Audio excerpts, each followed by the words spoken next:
Samajwadi party के दो नेताओं के पास इन दिनों भड़काने का काम है और दो नेताओं पर अपनों के ही इल्जाम है। भड़काने वाले नेता है गाजीपुर से सांसद अफजाल अंसारी और दूसरे हैं संभल सांसद जियाउर रहमान बर्क। सपा के जो नेता अपने के आरोपों में घिरे हैं उनमें केराकत से विधायक तूफानी सरोज है और आगरा की महिला नेता जूही प्रकाश है।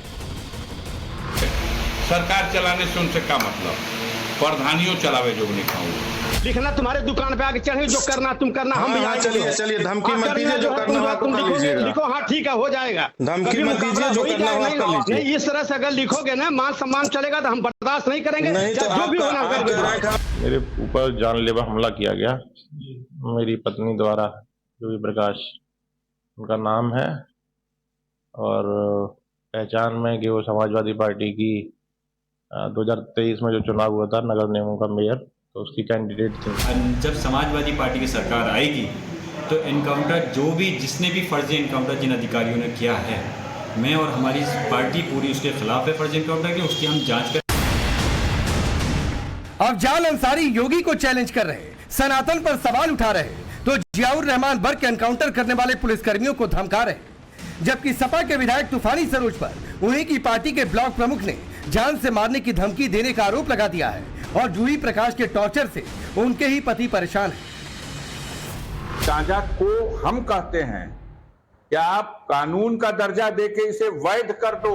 जियाउर रहमान बर्क को छोड़कर बाकी तीनों नेता यानी अफजाल अंसारी, तूफानी सरोज और जूही प्रकाश पर केस दर्ज हो चुका है। पुलिस मामले की जांच में जुट गई है। यूपी के पश्चिम और पूर्वांचल तक समाजवादियों की ये नई टेंशन है, क्योंकि अभी रेप केस में फंसे समाजवादी नेताओं को लेकर सियासी टेम्परेचर हाई है। अब अखिलेश के लिए ये नई आफत आई है। उन्होंने कुछ टिप्पणी करी थी जिससे काफी उस समुदाय में आक्रोश पैदा था, भावनाएं कहीं न कहीं उनकी आहत होने की बात समझ में आई थी। इस पर समुचित धारा में अभी पंजीकृत किया गया है और विवेचनात्मक कार्रवाई उनका। वो तूफानी सरोज केराकत के विधायक हैं और मैं बरसठी ब्लॉक का, मछलीशहर विधानसभा के अंतर्गत बरसठी ब्लॉक है, मैं उसका ब्लॉक अध्यक्ष हूँ समाजवादी पार्टी का। जिले के इतिहास में पहली बार हुआ है कि किसी विधायक ने अपने ही कार्यकर्ता के खिलाफ मुकदमा दर्ज कराया। मामला ये हमारे पिताजी के बारे में कुछ अपशब्द बुलवाए थे अपने समर्थकों के द्वारा। जो काम अखिलेश यादव ऑन कैमरा कर रहे थे वो ड्यूटी अब अफजाल अंसारी निभा रहे। सीएम योगी को ओपन चैलेंज और सनातन को टारगेट करके अखिलेश से ज्यादा नंबर पाने की कोशिशें कर रहे माफिया मुख्तार अंसारी के भाई अफजाल अंसारी। बड़े बड़े धार्मिक आयोजनों में लोग गांजा पीते हैं, उसे भगवान का प्रसाद और बूटी कह करके पीते हैं। तो भगवान का प्रसाद और बूटी है तो अवैध क्यों है भाई? हम कह रहे हैं, लुका के क्यों पी रहे हैं? ये देश प्रदेश की राजधानी में भकाभक एक एक बित्ता लवर निकल जा रही है। गाजीपुर जिले में भी वही हो रहा है। कौनो मठ में चलो ना, हमारा संग हम दिखा दे। गाजीपुर से लेकर गाजा तक एक सुर में 48 मिनट तक बोलने वाले अफजाल अंसारी गाजा ज्ञान देकर फंस गए। अफजाल को लगा संसद में समाजवादी पार्टी को फ्रंट रो में जो 2 सीटें मिलने वाली हैं उनमें से एक पर अखिलेश और दूसरे पर उन्हीं को मौका मिल सकता है, मगर ये कहा मालूम था कि हिंदू संगठनों का विरोध उन्हें कानूनी पचड़े में फंसा देगा। जो वो एक महंत हो सकते हैं, वो एक पुजारी हो सकते हैं, वो किसी मंदिर के, मठ के पूजा और धार्मिक क्रियाकलापों के कुशल विशेषज्ञ हो सकते हैं। सरकार चलाने से उनसे क्या मतलब, प्रधानियों चलावे जो नहीं खाऊंगा। अफजाल अंसारी पर कुल 6 केस हो चुके हैं और तुर्रा ये है कि अपनी टोन डाउन करने को अभी तैयार नहीं। ऐसा ही धमकी भरा अंदाज अखिलेश के संभल सांसद जियाउर रहमान बर्क का है। पहली बार सांसद बने बर्क अपराधियों का एनकाउंटर करने वाले पुलिस कर्मियों को भी धमकाने के मिशन पर जुट गए। खासतौर से इस प्रदेश में बीजेपी की सरकार आने के बाद में एक लंबा दौर चला है जो मुसलमान, यादव समाज और ओबीसी के लोगों के एनकाउंटर हुए हैं। मैं ये कहता हूँ कि अगर कोई भी व्यक्ति है, चाहे वो मजलूम है या मुजरिम है, उसकी जान लेने का अधिकार ऐसे पुलिस प्रशासन को हमारा संविधान या कानून नहीं देता। जब समाजवादी पार्टी की सरकार आएगी तो एनकाउंटर जो भी जिसने भी फर्जी एनकाउंटर जिन अधिकारियों ने किया है, मैं और हमारी पार्टी पूरी उसके खिलाफ है फर्जी एनकाउंटर की, उसकी हम जांच कराएंगे और जांच करा करके जो भी इसमें अधिकारी संलिप्त होंगे उनके खिलाफ सख्त से सख्त कार्रवाई कराने का काम किया जाएगा। 24 के लोकसभा चुनाव नतीजों से सपाइयों को लगने लगा है जैसे 2027 का चुनाव भी एक झटके में जीत लेंगे। हौसले इतने बुलंद हैं कि क्राइम को देखने के लिए इनके पास अलग अलग लेंस है। क्रिमिनल को क्लीन चिट देने का अपना ही सिस्टम है। सहूलियत के हिसाब से सवाल उठाते हैं। जहां वोट खिसकने का डर लग जाए वहां मौन साध जाते हैं, जैसा कि केराकत से विधायक तूफानी सरोज को लेकर है। सोशल मीडिया में वायरल ऑडियो को सुनिए। अपने ही ब्लॉक अध्यक्ष को वार्निंग दे रहे हैं अखिलेश के विधायक। लिखना तुम्हारे दुकान पे आके चढ़े, जो करना तुम करना, हम भी आएंगे। चलिए धमकी मत दीजिए, जो करना हो आप कर लीजिएगा। लिखो, हाँ ठीक है, हो जाएगा। धमकी मत दीजिए, जो करना हो आप कर लीजिए। नहीं, इस तरह से अगर लिखोगे ना मान सम्मान चलेगा तो हम बर्दाश्त नहीं करेंगे। नहीं तो जो भी होना हम दुकान पे चढ़ेंगे ना, तो आइए चढ़िए। तुम्हारे दुकान पे आके पूछे कि तुम्हारी कौन सा बेईमानी किया है। नहीं, आइए चढ़िए। आप कह रहे हैं गोली मारने के लिए, आप कह रहे हैं ना। और क्या तुम समझे, गोली मारने की बात नहीं कर रहा हूँ। तुम्हारे दुकान पे आप अभी हम कहें कि आप गोली हम मरवा दिए थे, डर गए थे सब लोग। नहीं, हाथ हुआ चार में चलवाया था। बता, हम अपने मान सम्मान के खिलाफ अपना देखिए, अपने लोगों से कह दीजिए किसी के खिलाफ न लिखो। सोशल मीडिया पर वायरल ये ऑडियो पूरे 3 मिनट का है।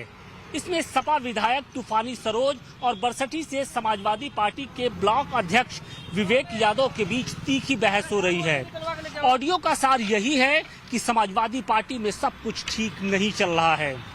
अखिलेश के विधायक पर ठाकुरों की हत्या की साजिश रचने का आरोप है और इसी आरोप में उनके खिलाफ केस भी दर्ज कराया गया है। तो बदले में तूफानी सरोज ने भी अपनी शिकायत पुलिस तक पहुंचा दी है। विवेक यादव अपने ही विधायक तूफानी सरोज के खिलाफ मोर्चा खोले। फोन कॉल के बाद मामला ऑन कैमरा तक पहुंच गया है। पुलिस थाने के बाहर शिकायती चिट्ठी में सपा एमएलए का वो पूरा चिट्ठा है जिसके बारे में उन्हीं का कार्यकर्ता जानता है। तूफानी सरोज को अखिलेश यादव का बेहद करीबी माना जाता है। इसी भरोसे की बदौलत सपा ने तूफानी सरोज की बेटी प्रिया सरोज को लोकसभा टिकट दिया। वो मछली शहर से सांसद बन गई। यूपी विधानसभा में नेता प्रतिपक्ष की रेस में तूफानी सरोज भी शामिल थे, मगर परिवारवाद की वजह से बन नहीं सके। पूर्वांचल के दलित वोटरों को अपने पाले में लाने के लिए अखिलेश तूफानी सरोज पर दांव लगाने के मूड में है, लेकिन अखिलेश का वही दांव अपनों को दिए गए घाव के बाद बेचैन है। बचाव में सपा विधायक ने आईटी एक्ट का केस कराया, लेकिन ये सब जानते हैं कि धमकाने वाला केस तूफानी सरोज की मुसीबतें बढ़ा सकता है। वो ऑडियो में कहे थे कि तुम्हारी दुकान पे चढ़ जाऊंगा, तुम हमको जानते नहीं। 2004 में मैंने गोली चलवाया था ठाकुरों के ऊपर, तो उसी में हमको भी कहे थे कि गोली चलवाने, ठाकुर शब्द के आड़ में हमको भी गोली मारने की धमकी दिए थे। वो जो है आप उनका जो उन्होंने ये रिकॉर्डिंग किया है, उस रिकॉर्डिंग को आप लोग देख लीजिए। मैंने कहीं भी उनको गोली मारने का एक शब्द नहीं कहा। उन्होंने खुद कहा कि आप हमको आकर के गोली मारेंगे, ये सब उन्होंने कहा, मैंने नहीं कहा है। डिम्पल यादव के साथ दिखने वाली ये समाजवादी पार्टी की महिला नेता नाम है जूही प्रकाश। आगरा से मेयर का चुनाव भी लड़ चुकी है। पार्षदी भी समाजवादी पार्टी के नेता की पहचान के साथ लड़ी थी। अब वही जूही प्रकाश पुलिसिया चक्कर लगा रही है। उन्हीं के पति योगेंद्र ने जानलेवा हमले और 35 लाख रुपए की वसूली का केस कराया है। पहले तो घर का सारा सामान तोड़ा, गमले बहुत ज्यादा प्लांट्स लगा रखे थे तो वो तोड़े, और एक बॉटल पड़ी थी कांच की, तो वो मैं जा रहा था बच के भागते हुए, तो पीछे से आके वो बॉटल मेरे सर पे मारी, तो बहुत ज्यादा स्वेलिंग, नाक में से खून आ गया। फिर जब धुंधला गया, फिर मैं अनकॉन्शियस हो गया, गिर गया। जैसे तैसे होश संभाल के मैं उठा, तब तक ये वो लेके आ गई थी। अब वो अंधेरा था तो गमला था, पता नहीं कांच का या फिर वो एक पॉट था सिरेमिक का, वो टूटा था, तो उसको लेकर उन्होंने कई बार वार किए। अखिलेश की पार्टी की इस नेता की सफाई क्या है, ये जानने से पहले ये समझिए कि आखिर समाजवादी पार्टी में इनकी पैठ कितने अंदर तक है। जूही प्रकाश को डिम्पल यादव की टीम में एमबीए गर्ल कहा जाता है। 2016 से ही समाजवादी पार्टी की सक्रिय सदस्य हैं। समाजवादी पार्टी के अंबेडकर वाहिनी की पूर्व राष्ट्रीय सचिव रही हैं। अखिलेश यादव अपनी इस महिला नेता से इतना इंप्रेस हुए कि इनके पिता का इलाज अपने खर्चे से कराया। जूही प्रकाश की मैरिड लाइफ क्यों नहीं चली, इसकी वजह वही जाने, मगर हाथ पर पट्टी बांधकर मीडिया के सामने अपने पति का कैरेक्टर असैसिनेट कर रही है। उसकी चोट पर और 35 लाख के डिमांड वाले आरोपों पर अजीबोगरीब सवाल उठा रही है। पहले ये पता करना चाहिए कि जो उसके पीठ पे घाव लगा है वो कितनी गहराई है उसकी, ठीक है। किसी को मारने की गहराई कितनी होती है, चोट पे लगने की गहराई कितनी होती है। उसकी बॉडी पे आप देखोगे तो जगह जगह छोटे छोटे स्क्रैचेस और हैं। तो कोई जो कोई बोतल मारने वाला जगह जगह स्क्रैच करेगा क्या? गिरने पे जब पॉट टूटता है ना तो बहुत जगह स्क्रैच लगते हैं, ठीक है। पहले तो वो नापा जाए। ऊपर से जब वो मीडिया के सामने वाइट दे रहा है, मीडिया के सामने अपना रखकर एक जगह वीडियो बना रहा है योगेंद्र प्रताप सिंह, तो आप बताइए कि उस टाइम पे तो उसके सर में से कहीं ब्लड नहीं निकल रहा है, उसके सर में कोई चोट नहीं थी, चोट तो उसके बैक में थी। और बैक पे चोट लगने पर कब 307 का मुकदमा बनता है? दूसरी बात, अगर उसने इतना बड़ा अमाउंट किसी को दिया है तो पहली बात तो वो खुद इलीगल है। इतना बड़ा अमाउंट कोई किसी को दे नहीं सकता है, इलीगल है। अगर वो स्टूडेंट है, उसकी सोर्स ऑफ इनकम उस टाइम पे क्या है वो प्रूफ करे, एक स्टूडेंट की सोर्स ऑफ इनकम क्या है। दूसरी बात ये है कि अगर उसने मुझे 35 लाख रुपए दिए, क्या वो जीएसटी भरता था? जीएसटी भरता था तो उसका प्रूफ करे, उसके ऊपर इनकम टैक्स जीएसटी का भी मुकदमा बनना चाहिए ना सर। अखिलेश यादव जिस तरह योगी पर हमलावर रहते हैं, उनके विधायक और सांसद जिस तरह योगी की पुलिस पर सवाल उठाते हैं, वो अपने दामन पर लगे दागों को क्यों छिपाने में लगे? सवाल के जवाब में सवाल क्यों पूछते हैं? समाजवादी पार्टी के राष्ट्रीय अध्यक्ष आदरणीय अखिलेश यादव जी एक एक कार्यकर्ता से मुलाकात करते हैं, एक एक कार्यकर्ता के बारे में जानते हैं, उनका नाम जानते हैं, उनकी फिक्र भी करते हैं। ऐसा कतई नहीं है कि आप जो जिक्र कर रहे हो कि चुप्पी साध लेते हैं। आप बीजेपी के अंदर देखो, अभी महाराजगंज डिस्ट्रिक्ट में कल ही मीटिंग में बाकायदा ऑडियो वायरल, वीडियो वायरल हो रही है। जिस तरीके से आपस में जूतम पैजार हो रही है, उसमें हमारे पीडीए के साथी ने उनको जो है मैनेज भी किया।